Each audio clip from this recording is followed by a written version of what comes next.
We've been waiting for this moment for literal decades, and it's finally here. Halo the series has officially premiered. In our first episode of Halo the series Declassified, we're joined by our Master Chief, series star Pablo Schreiber, as we take a look at what goes into bringing the iconic character to life. Plus, our pal Cortana is gonna give those new to the franchise a quick Halo primer, and there'll be plenty of other surprises along the way. Time to report for duty, Spartans, because this mission is deploying right now.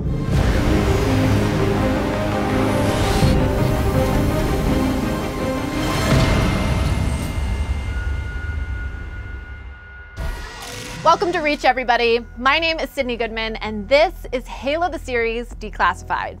This is the show where we're gonna discuss all the buzzworthy moments from each new episode of Halo, now streaming exclusively on Paramount Plus. It's gonna be a ton of fun. We'll be joined by cast members, celebrity fans, and of course, members of the passionate Halo community who have turned this franchise into a global phenomenon. We're starting things off with the Master— Excuse me, Sydney? Yes, Cortana? Cortana, everybody? It seems you've forgotten one of your primary directives as the host of this program, which is to issue the appropriate precautionary measures for viewers about to consume this episode.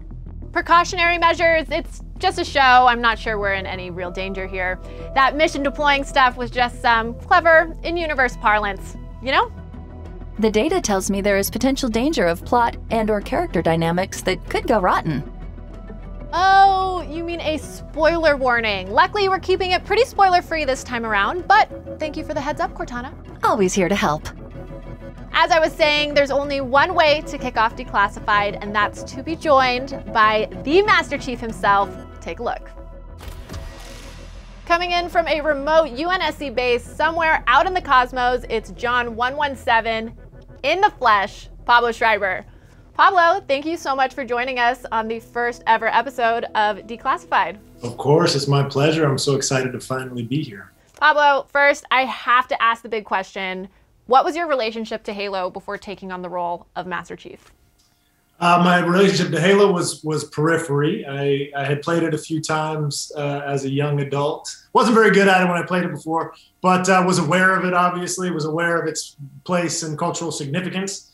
But for me, the journey of this role has been about learning, about Halo and not just its cultural significance, but the depth of the mythology has really been the thing that has blown me away. Eventually ended up going up to Seattle and having a boot camp with 343 and learning everything more in depth. There's so much there for storytelling. There's so much to pull from. There's so much to draw from. I'm so excited for not just what we have to do this season, but for coming seasons. Definitely very, very excited as well. Was there a moment that during your discovery process kind of cemented to you how iconic Master Chief in the Halo universe is? The aha moment in terms of realizing what it meant to so many people came after the process of learning about the show and learning all that stuff.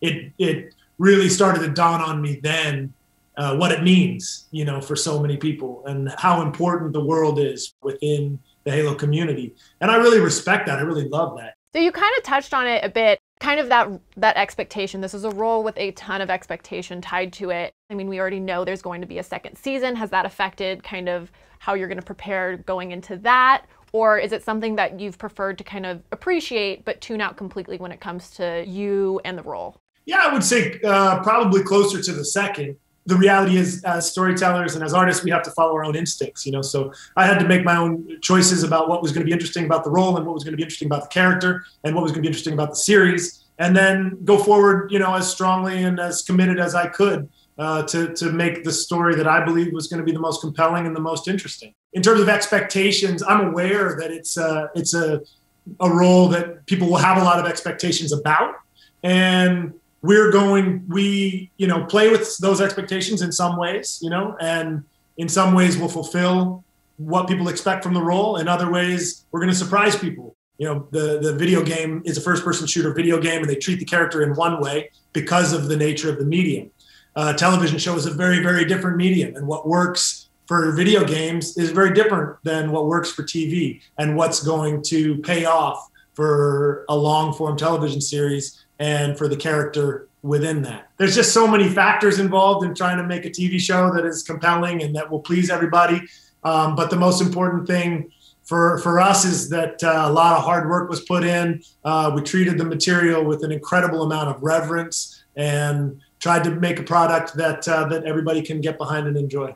It's a challenging role in a lot of ways, I'm sure, and acting being such an emotion-based craft. How do you dive into a character who, at this point, has his emotions suppressed? The analogy I've used a lot is I'm a kid playing in a really small sandbox. You know, like the box in which I can maneuver and play, and the ability I have to show emotion or to express myself is all very, very small. Which means, you know, that the setup of the series has to be that the world around John has to be very, very, very interesting. So it's an interesting place to start, but it's also a really fantastic place to start in terms of character development. In a more literal sense, I'd imagine being in the suit probably gives some other restrictions in terms of, like, did you have to adjust how you move when you're sad or how you move when you're contemplative? Like, how do you emote when you're in a giant suit? Just communication in general through the suit and through the helmet, and, you know, with the helmet on, all becomes a challenge. But it also aids communication in certain ways. You know what I mean? You read into a guy who's behind the mask. We put a lot of our feelings onto him. He's this heroic stand-in for all of our feelings of heroism and bravery. But now we start to take the armor off, take the mask off, and we start to get to know him a little bit as a human. The dialogue that begins to happen is the dialogue between the symbol and the human. And those are the themes that we'll start to unpack as the series goes on. So let's talk a little bit about the bond that you formed with other members of Silver Team, both as characters and as actors. Yeah, well, we have, you know, obviously wonderful, compelling, fantastic actors playing them all, and beautiful humans that I now have grown to love and enjoy spending my time with. So Riz, Kai, and Vanek are the three other members of the Silver Team. Riz is played by Natasha, Kai is played by Kate Kennedy, and Vanek is played by Bentley. You know, we had a great time shooting. We went to boot camp over in Budapest together. The bonding started early with that kind of stuff. And then we went through a almost 2-year shooting process to get season 1 in the can, because obviously the pandemic slowed us down in the middle. Through the rigors of that process of 2 years shooting together, we obviously grew even deeper and more interesting bond. I think people are going to be really excited to see these new Spartans, you know, added to the roster, because they're all characters that have been developed for the show. Sort of a stand-in for the, you know, blue team. Now it's the Silver Team for this, because we're in a separate timeline. But I think people are going to be really excited to add these new characters to the roster. Finally, just keeping it spoiler-free, what are you most excited for fans to see in the episodes still to come? Because it's where my personal, you know, connection with this the most is John's journey. You know, the journey of John accessing and feeling what it is to be human for the first time. To me, that's the thing I'm the most excited about for this season. Episode 6 for me is also one of my faves, and it just forwards the journey of John the human a lot. Charlie Murphy is the actress who plays McKee, who you've met after the first episode. But I think one of the real joys of the season is her work. And so you're gonna get to see more of that as the season develops. But everybody is so good in this show, and I'm so proud of everyone for the work they did. Thank you so much for just being generous with your time, with your talent. Congratulations on the episode being out. And I know I speak for so many people when I say I cannot wait to watch John's journey. Thank you so much. Thanks for the time. I'm so excited for the community to get to see this show. It's been such a long time coming, and I know there's so many feelings around it and so much anticipation around finally getting to see a live action Halo show. And I'm really, really thrilled for you all to go on the journey of this season. And thank you so much for sticking with us.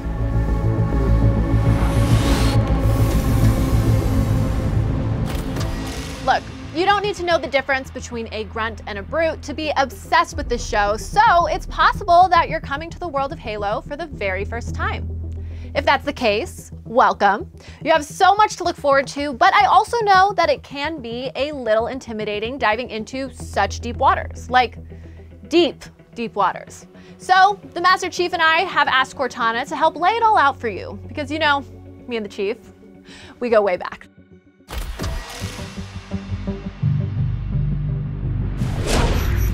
Hello, recruits. Cortana here. I'm a 26th century artificial intelligence, but also your guide to the Halo universe. Master Chief tells me that you're new to the world of Halo. That's okay. I'll get you up to speed in no time. Starting data uplink now. When Halo Combat Evolved released for the original Xbox in 2001, it not only marked a massive leap forward for the first-person shooter genre, but also gave gaming as a whole a brand new mascot. The emerald-clad Master Chief. Sequels, spin-offs, novels, comics, and plenty of merchandise expanded the lore. Recruited a Halo community of amazing humans just like you, and turned the Master Chief into an interstellar icon. I'll buy us some time. And now, he's ready to conquer an all-new medium, television. He's bringing with him Halo's rich world of aliens, epic technology, and the ongoing battle of good versus evil. Halo at its core is the story of the heroic super soldier Master Chief. That's an order. Trying to save the human species from a ferocious alliance of powerful aliens called the Covenant. Master Chief was made to be humanity's greatest weapon and protector. A Spartan soldier raised and trained from a very young age by the Spartan program's creator, and mine for that matter, Dr. Catherine Halsey. It's like nothing I've ever seen. The Covenant, united by their technology and bound by their faith, are prepared to eliminate any impediment to their quest for enlightenment. And so the UNSC, or the United Nations Space Command, deploys Master Chief to protect Earth and lead mankind to victory against the Covenant. Of course, the Chief can't do it alone. Accompanying him on this mission, along with a host of advanced weaponry and state-of-the-art vehicles, is the Spartan fire team known as Silver Team. Chief, Covenant Phantom.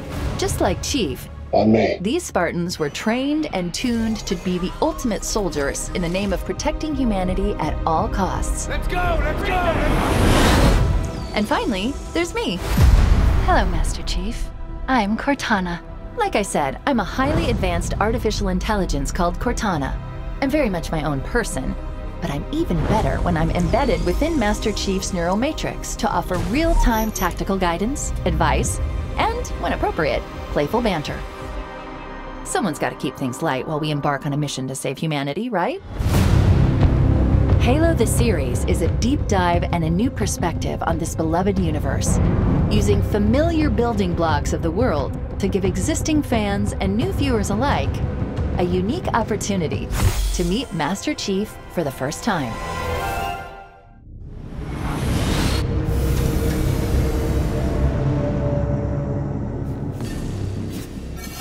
And now we've got an incoming transmission from a celebrity superfan. Patching it through now. My name is Adam Cole. I am a professional wrestler. Sometimes I go by Chugs on Twitch, and I am a Halo superfan. I remember experiencing Halo for the first time thanks to my younger brother. He had went over to a friend's house and played this game called Halo Combat Evolved, and he said it was the most fun he ever had playing a first-person shooter video game. So he ended up getting an Xbox, and we would play together. And my God, the amount of LAN parties and friends we'd have over, eating snacks and drinking some soda and playing, 4v4 Halo Combat Evolved was so much fun. I was on the wrestling team, and we used to run out to the Halo theme for our wrestling meets. So yeah, definitely Halo has been a big part of my life, really since its inception. Master Chief is my favorite character, yes. As far as a overall story arc for him from Halo Combat Evolved to Halo Infinite, yeah, I love the development of his character. I love the history of his character. I love what he stands for. He's an ultimate hero, in my opinion. Recently on a wrestling pay-per-view, I came out dressed as the Master Chief, as a shout out to Halo and as a shout out for John 117. because it really has impacted me that much. So it's not just a form of entertainment for me. It really has helped me in a lot of different ways too. I'm really, really excited to see what the Master Chief brings to the table here in the Halo television series. Very, very excited about that. But aside from that, we have a lot of familiar faces in this television show as well. And I think overall, what I'm most excited for is to see the way the TV show, again, tells this story, or this particular story within the Halo universe, and how they develop the characters. I am stoked and beyond excited. For anyone who's played the games, for anyone who's a fan of Halo, we have been dying for something like this for a very, very long time, because we know how incredible the story is and how much story there is to tell. Maybe there's a ton of story that hasn't been told yet. The Halo universe is just so fascinating. You know, I could not be more excited at this. And generally overall, and I really do mean this, I want Halo to be seen by as many people as possible in as many different formats as possible, because I know how much it means to me, and I want other people to feel that same way. Halo is responsible for my passion for the video game industry and video games as a whole. And Halo is one of the greatest stories that I've ever watched unfold. Of course, it takes more than just highly advanced armor, or even a highly advanced AI to make the Master Chief. Hey guys, Pablo Schreiber here. We're at my home gym. Wanted to give you a little behind-the-scenes peek at the process of making Master Chief. Master Chief, huh? Humanity's best weapon. When I was in high school, I was 145 pounds, 6'3", so I'm a very thin, skinny person by nature. It's a challenge for me to put on muscle and to gain weight. The Spartans went through a very, very intensive process of physical augmentation. The Master Chief was enhanced and trained for one purpose: to win this war. So we're here trying to recreate the same physical augmentation with just iron, sweat, and blood. Let's get started. Let's do it. So what we're doing, Pablo, is with him having the genetics of being a leaner person, we're trying to get him to be this big-chested Master Chief. Come on, B, keep going. Last set, burn out. Right, this guy who's won every decorated medal there is, never been beaten, right? The fact is that Pablo is the hardest worker in the room, and he always will be. Come on.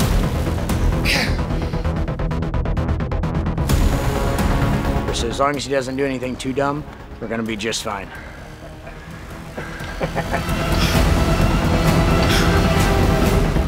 At least I don't need any inspiration, because he's constantly pissing me off. Hey, whatever gets the Chief moving. There you go, Pete, come on. I'm eating 5,000 calories a day. It's a massive undertaking in and of itself, getting all those calories in me, perfecting the mix of 40% carb, 40% fat, 20% protein. Come on, go, go, go. Or cry. Yeah. You guys tired yet? Oh yeah. Oh, susu. All right, guys, we've had a fantastic time. Thank you for joining us at the compound. We'll see you in Budapest.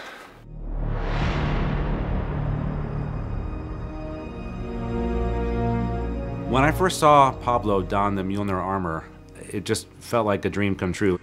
And Pablo just brings it to life with such ease, and he's a great leader on the set. Last one, let's go!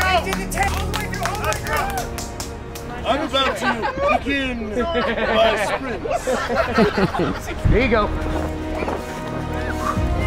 Nice. Thank you for your leadership nonstop and dedication to these people. It's unbelievable, man, and it's awesome, and it shows through, man. To have the responsibility of face of the franchise, even though the face is a helmet, it's a big job. It's a big undertaking. There's a lot to do in terms of keeping myself mentally fit and happy, keeping myself physically fit and happy, and obviously just doing all the work that it takes on a day-to-day basis. And Pablo is the perfect guy to inhabit that, because he really embodies all the values and the strength and the courage of the main character.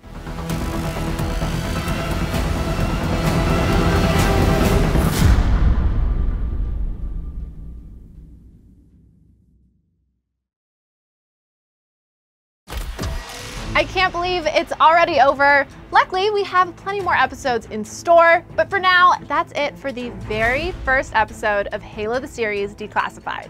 Thank you so much to our guest, Pablo Schreiber, and of course, my lovely assistant, Cortana.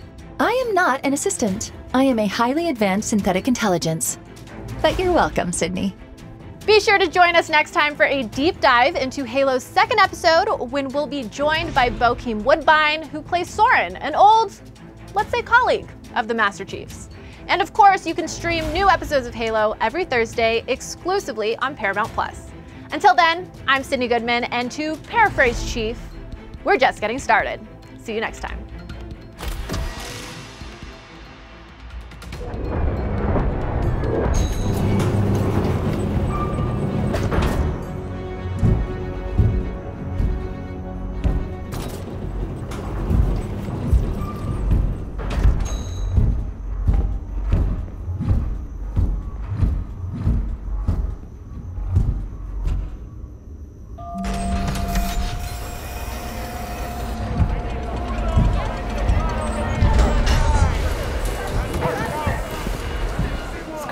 What is it? Nyisd már ki a hülye szemed!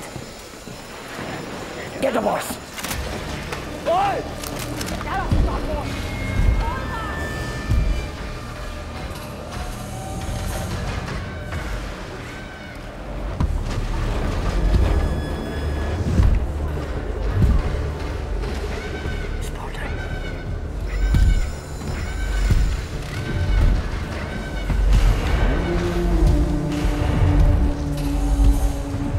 This is your plan. We're fine.